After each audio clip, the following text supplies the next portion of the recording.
우리의 삶이 언젠가 가을이 되고 우리 인생의 황혼이 오게 되겠죠. 그럴 때 우리는 살아온 내 삶의 뒤안길을 돌아보게 되고, 어떤 이는 아쉬워하고, 어떤 사람은 후회하고, 어떤 사람은 잘 살았다고 말하게 될 것입니다.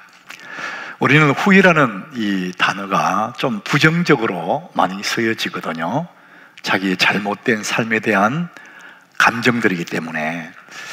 그런데 가만히 생각해 보면은 이 후회라는 감정 때문에 우리가 더 나은 삶을 결심할 수 있어서 참 좋을 수도 있는 것 같아요. 그럼에도 불구하고 사람들이 자기의 잘못된 삶을 후회도 하지 않고 또 새로운 결심도 하지 않고 그렇게 사는 사람들이 있습니다. 잘못된 삶을 후회한다면 이제는 그러지 말아야지, 이런 결심을 하게 되는데 후회도 할 줄 모르고 새로운 결심도 하지 않는 이런 사람들은 스스로 자기의 삶을 삼류 인생으로 전략시키고 있는 그런 사람입니다. 여러분, 자기의 삶을 스스로 삼류 인생으로 떨어뜨리는 그런 사람이 도대체 어디 있겠습니까? 그런데 그런 삶을 사는 사람이 있어요. 잘못된 일들을 후회하지도 않고 후회하는 그 일들을 바로 잡으려고 애도 쓰지 않는, 그게 바로 자기의 삶을 스스로 삼류 인생으로 떨어뜨리는 그런 삶을 살고 있는 것이거든요. 소중한 당신, 후회 없는 삶을 살고 있는가? 제가 오늘 이제 그 말씀의 제목입니다. 여러분, 사람들이 후회하는 그 후회는 세 가지 이유가 있어요. 우리가 상식적으로 알고 있는 이유, 가장 첫 번째가 뭐냐? 자기의 잘못된 삶에 대한 후회입니다. 내가 그때 그러지 말아야 되는데, 그때 내가 왜 그랬지? 잘못된 삶에 대한 후회. 이건 모든 사람들이 하는 거예요. 두 번째 이유가 있습니다. 하지 못한 일에 대한 후회입니다. 그때 내가 직장을 그만두고 사업을 했었어야 돼. 그때 내가 결혼을 했어야 되는데, 뭐 이런 거. 그때 내가 유학을 갔어야 되는데, 이런 때늦은 하지 않은 일에 대한 후회가 있습니다. 우리가 당장의 후회는 주로 잘못된 일에 대한 후회지만, 인생 전체를 두고 가슴 깊이 후회하는 것은 하지 않은 일에 대한 후회가 더 크다고 합니다. 그래서 탈무드에 이런 말이 있어요. 실패한 일을 후회하는 것보다 해보지도 못하고 후회하는 것이 훨씬 더 바보스럽다, 이런 얘기를 해요. 뭘 하려고 하니까 걸리는 게 많거든요. 두렵기도 하고. 그러니까 안 하는 거예요. 근데 세월이 흐르면 그게 그렇게 후회가 된다는 거죠. 우리는 이제 잘못된 일에 대한 후회와 하지 않은 일에 대한 후회, 이 두 가지 후회는 우리가 흔히 알고 있는 후회예요. 근데 세 번째 후회가 있습니다. 잘못한 것도 아니고 안 한 것도 아닌 기가 막힌 후회가 하나 있어요. 그게 오늘 본문의 16절에 나오는 얘기예요. 우리 같이 오늘 16절을 같이 읽어봅니다.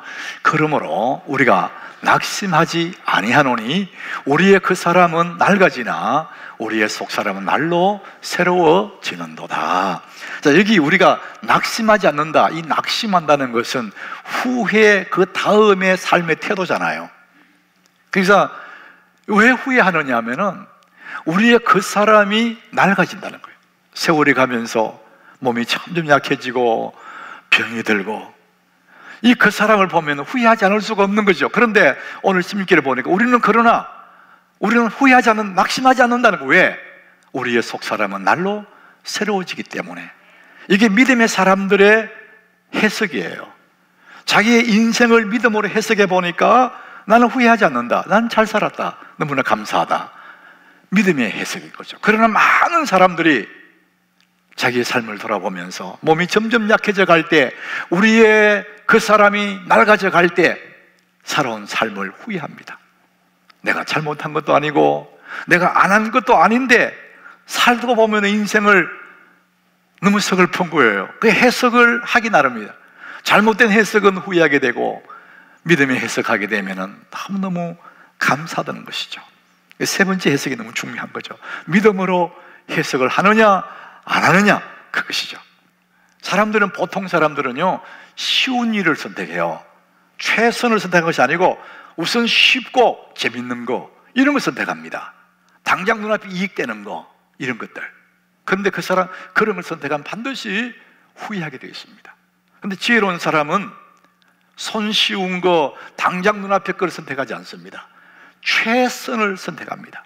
힘들어도 중요한 일을 선택하는 것입니다. 그것이 지혜로운 사람이에요. C.S. 루이스라는 사람이 스크루테이프의 편지라는 책을 썼습니다. 그 스크루테이프는 악마의 이름이에요. 굉장히 경험이 많은 노련한 악마, 마귀 대장, 그 이름이 스크루테이프입니다. 그런데 이 스크루테이프가 자기 조카 웜우드라는 마귀에게, 경험이 없는 마귀에게 훈수를 주는 거예요. 너 이 땅의 사람들을 타락시키려면 전략이 필요한 거야. 사람들을 가만히 보면 두 종류의 사람들이 있어. 생각이 있는 사람과 생각이 없는 사람이 있어. 인식을 하고 사는 사람들과 생각 없이 사는 사람들이 있어. 그건 전략을 달리 해야 돼. 먼저 생각이 없는 사람들을 타락시키는 노하우가 있어. 그 사람들은 되는 대로 살고 싶어 해. 먹고 싶은 건 먹고, 놀고 싶은 건 놀고, 그렇게 살고 싶어 해.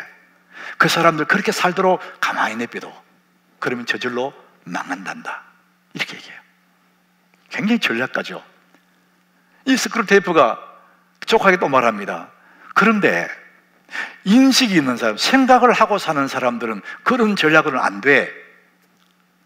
그 사람들은 열심히 살려고 하기 때문에 다른 전략이 필요해. 생각을 하고 사는 사람은 자기 일에 열심히 산다는 거예요. 그렇기 때문에 그 사람들에게 절대 하지 말아야 될 일이 한 가지 있어. 그게 뭐냐? 열심히 사는 사람들에게 절대 어려움을 주지 마. 고난을 주면 안 돼. 사람들에게는 고난이 오면 자기 일을 멈춰서서 자기 인생을 돌아본대요. 그리고는 새로운 결심을 해버리기 때문에 생각을 가지고 열심히 살고 하는 사람들에게는 고난 주지 마라, 이렇게 말을 합니다. 그러면 그 사람은 자기 일 열심히 할 거야. 돈 번다고 열심히 하고 성공한다고 열심히 살 거야. 그렇게 20년, 30년 살고 나면 나름대로 돈도 벌고 어떤 지위를 얻게 될 거야. 그런데 그렇게 세월을 살아오면서 잃어버린 건강, 해친 건강을 위해서 벌어놓은 돈을 다 쓰게 될 거야. 그때까지 가만히 두라는 겁니다. 그리고 한 방에 훅 보내버릴 수 있다. 여러분, 무슨 스크루테이프의 전략이에요. 사람들은 먹고 마시고 재밌는 일에 정신이 팔게 하고, 어떤 사람은 돈 버는 일에 열심으로 하게 하고, 그래서 젊은 날에 그 돈 번다고 출세한다고 그 젊음의 소중한 시간들을 온통 거기에 다 넣어버렸다는 거예요. 왜 그러냐? 오늘 18절에 이렇게 말씀합니다. 우리 같이 읽어봅니다. 우리가 주목하는 것은 보이는 것이 아니요 보이지 않는 것이니, 보이는 것은 잠깐이요 보이지 않는 것은 영원함이라. 잠깐 있는 것들, 그것을 위해서 일생을 허비한다는 거예요. 여러분, 열심히 살지 말라는 것이 아니에요. 우리는 열심히 살되 영원한, 보이지 않는 영원한 것을 관심을 두고 거기에 늘 염두에 두고 살아야 되는데, 이것은 관심이 없고 잠시 머물다 갈, 잠시 있는 그것에 온 젊음과 에너지를 다 흡입하다 보니까 스크루테이프 그 악마의 얘기처럼 한 방에 훅 가버린다는 거예요. 그리고 마지막 죽을 때 되면 인생을 후회하는 거예요. 내가 왜 이렇게 살았지? 아무것도 아닌데, 이런다는 거예요. 디모데전서 6장 7절에 이렇게 말합니다. 우리가 세상에 아무것도 가지고 온 것이 없다. 사실이잖아요. 그처럼 또 아무것도 가지고 가지 못한다, 그렇게 말합니다. 이게 사실이에요. 그렇게 애지중지 벌어놓았던 것. 눈치 보고 졸면서 젊음을 투자해서 20년, 30년 했던 그 모든 것들을 아무것도 가지고 가지 못한다는 거예요. 그러므로 정말 지혜로운 사람들은 먹고 사는 문제에 연연해 하지 않는 거예요. 거기에 인생을 걸지 않습니다. 참으로 지혜로운 사람들은 중요한 일과 하찮은 일을 구별할 줄 아는 사람입니다. 따라합시다. 중요한 일, 하찮은 일. 여러분들 중요한 일과 하찮은 일들을 구별할 줄 모르게 되면은 한 방에 훅 가는 겁니다. 여러분, 후회하게 되는 거예요. 뭐가 중요한지 뭐가 하찮은지를 모르는 거예요. 다 두고 갈 하찮은 일을 위해서 인생의 모든 에너지를 투자해버리면은 영원한 것을 어떻게 준비된 건 아무것도 없는데 어떻게 할 거냐고요.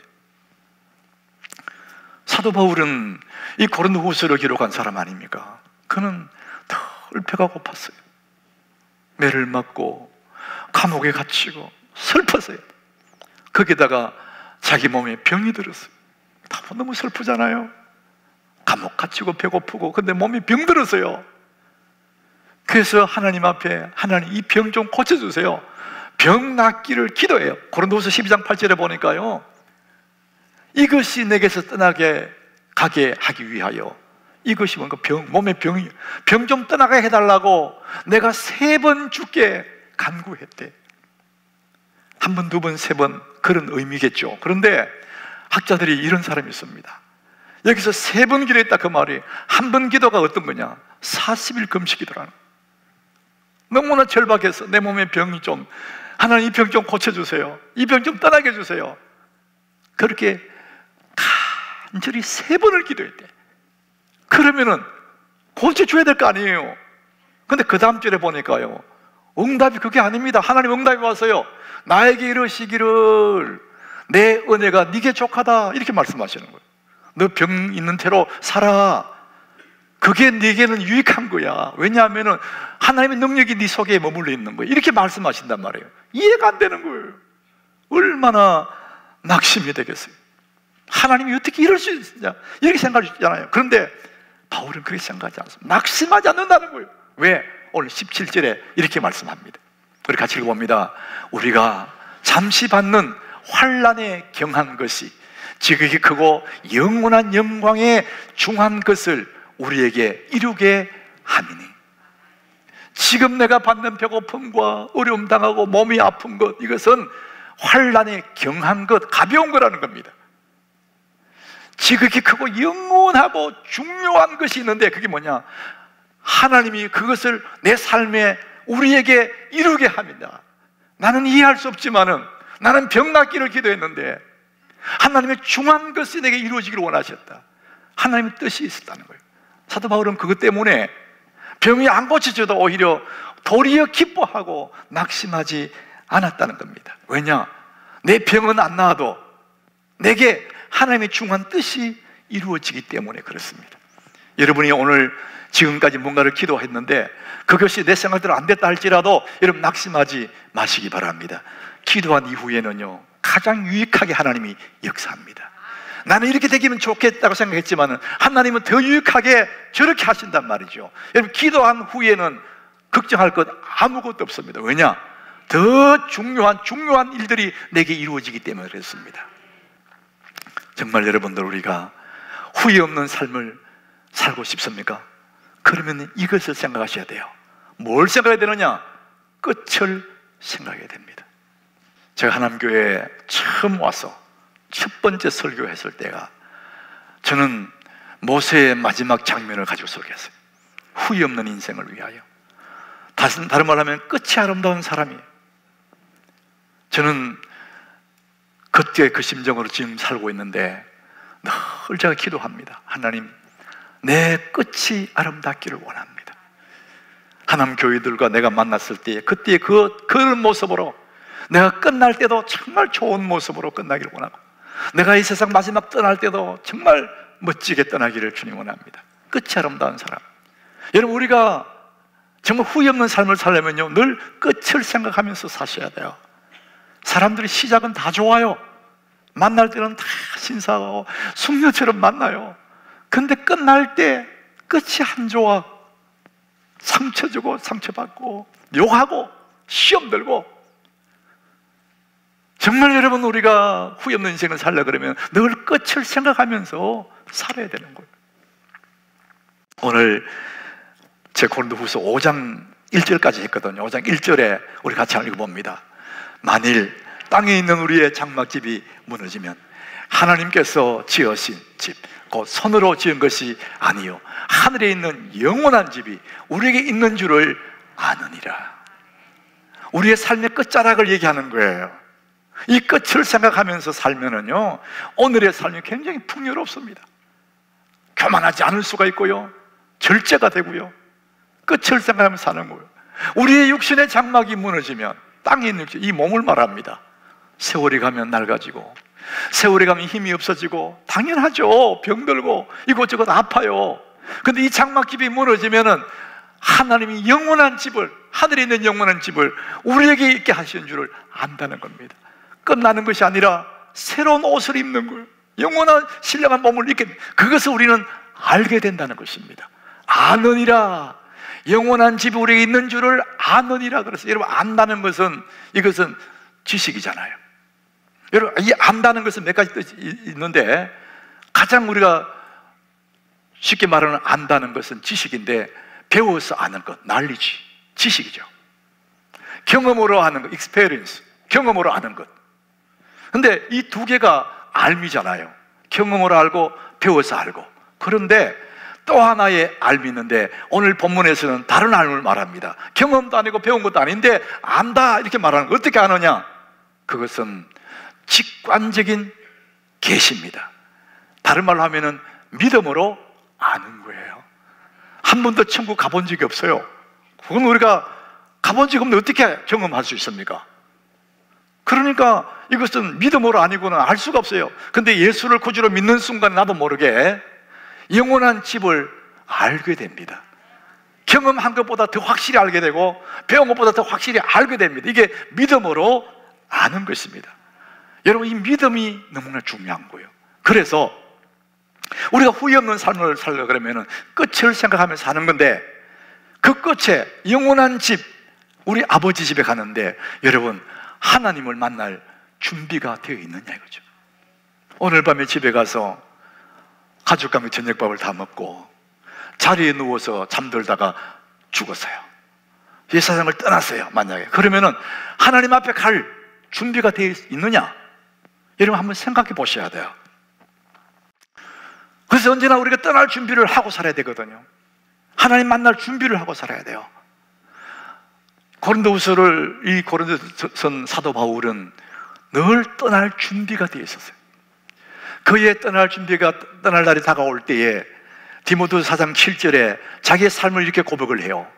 우리 같이 읽어봅니다. 나는 선한 싸움을 싸우고 나의 달려갈 길을 마치고 믿음을 지켰으니. 따라합시다. 믿음을 지켰으니. 그의 삶의 여정이 녹록하지 않았어요. 참 어려웠어요. 그러나 이 믿음 하나 지키려고 선한 싸움 싸웠어요.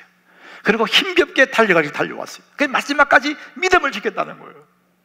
여러분, 믿음을 지켰으니 이 의미 속에 그렇게 믿음의 사도도 믿음을 지켰다, 이렇게 표현합니다. 그 믿음 지키려고 애를 썼다는 거예요. 여러분, 믿음을 지켰다는 이 표현 속에 뒤집어 보면은 믿음을 잃어버릴 수도 있다, 그런 의미도 포함되어 있어요. 우리 장로교 교리는 한 번 구원받은 사람은 절대 잃어버리지 않는다, 성도의 견인이라는 우리 교리를 믿고 있어요. 그렇게 굉장히 위로가 되죠. 그러나 여러분, 또 하나, 성경에서는 믿음이 파손한 사람들도 다수 등장합니다. 잘 믿었는데 믿음이 없어져 버려요. 파손해 버렸어요. 여러분, 믿음을 지켰다는 것은 굉장히 중요합니다. 어떤 상황에도 믿음을, 왜? 그래야 하나님 만날 준비가 되는 거니까. 어떤 일이 있어도 믿음을 지켜야 됩니다. 그래서 그 다음 절에 보면은 바울은 그런 고백합니다. 자기가 믿음을 지킨 이유가 뭐냐? 이제후로는 나를 위하여 의의 멸관이 예비되었대요. 하나님 멸관을 준비해 놓았다는 거예요. 의로우신 재판장, 그분에게 멸관을 주신다. 그는 그런 불의한 판결을 많이 받았거든요. 그러나 의로우신 재판장에 정확하게 보는 그분이 내게 멸관을 준비했다.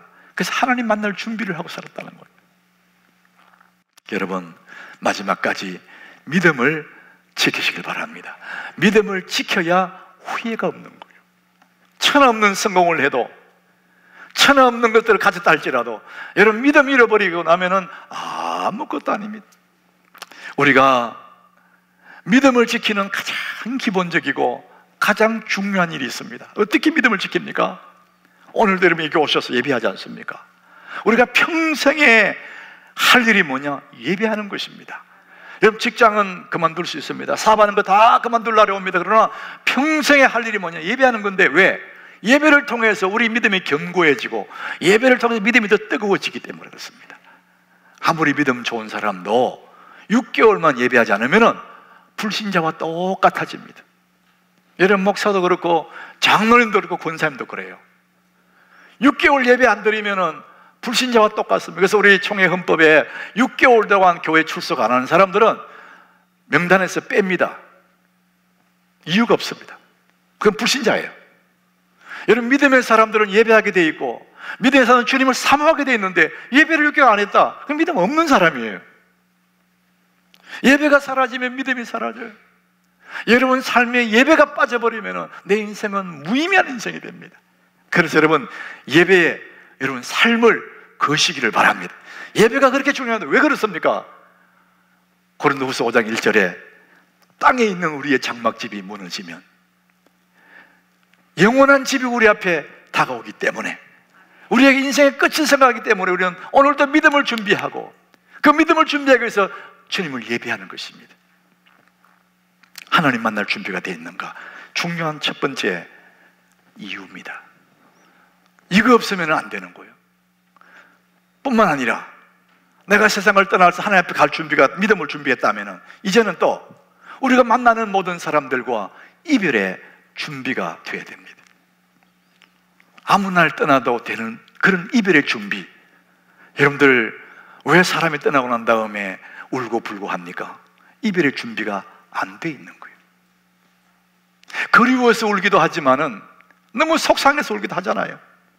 그래서 우리가 세상 떠날 준비가 잘 돼 있느냐? 어떤 준비를 하는 거죠? 야고보서 5장 9절에 이런 얘기를 합니다. 형제들아, 서로 원망하지 마라. 형제 간에도 부모와 자식 간에도 원망하고 상처받고 있는. 그리고 막상 떠나고 나면은 그걸 다 해소하지 못해가지고 그렇게 우는 거예요. 그리하여야 심판을 면한대요. 우리 심판주가 문 밖에 기다리기 때문에 너희들이 산 날 동안에 언제나 원망하지 말고 떠날 준비가 되어 있어야 된다, 이 얘기를 하는 거예요. 요한일서 4장 11절에 이렇게 기록합니다. 우리 같이 읽어봅니다. 사랑하는 자들아, 하나님이 이같이 우리를 사랑하셨은즉 우리도 서로 사랑하는 것이 마땅하도다. 누군가에게 원망을, 누군가의 상처를 줬다면 떠날 준비가 안 된 거죠. 그러면 아름다운 끝이 이루어질 수가 없는 거예요. 그 역시 뜨거운 후회의 눈물을 흘리며 세상을 떠나게 될 것입니다. 사랑하는 여러분, 후회 없는 삶을 살고 있습니까? 오늘 영원한 집을 위해서 여러분 하나님 만날 믿음의 준비를 하고 사십시오. 언제 떠나도 괜찮을 이별의 준비를 늘 하면서 살아가고 끝을 생각하며 살아간다면 오늘 우리의 삶은 얼마나 풍요롭고 얼마나 당당한지, 세상에 어떤 일이 생겨도 상관이 없습니다. 잠시 있는 것들이고 잠시 지나갈 경한 것들이고 영원한 중요하고 묵은 영원한 집이 우리 앞에 있기 때문에 우리는 오늘도 나그네 인생길을 살면서 그것 때문에 연연해야 하지 않습니다. 우리의 집은 영원한 곳에 있기 때문에 그렇습니다. 소중한 당신, 후회하지 않을 삶을 살고 있으십니다.